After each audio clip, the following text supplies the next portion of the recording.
अस्सलाम वालेकुम व्यूअर्स। आज हम क्यों मोबाइल M350 को अनलॉक करेंगे।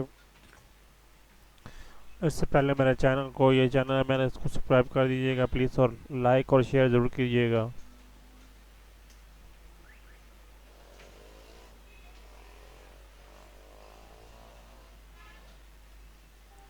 अ,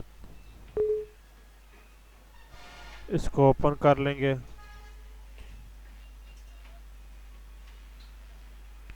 मोबाइल को पावर ऑफ कर देंगे।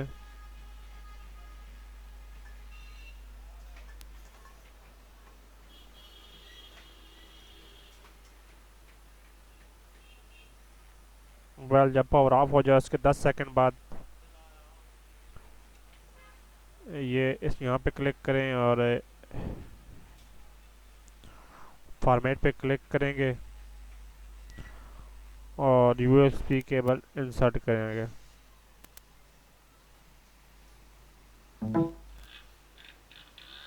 ये देखें, ये क्लियर FRP, ये क्लियर ओके, यूज़र कोड, ये सब क्लियर हो गया। ये देखें,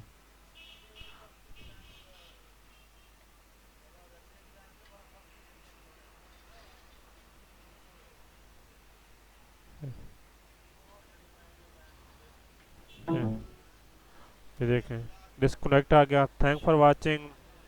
प्लीज़ चैनल को सब्सक्राइब ज़रूर कर दीजिएगा।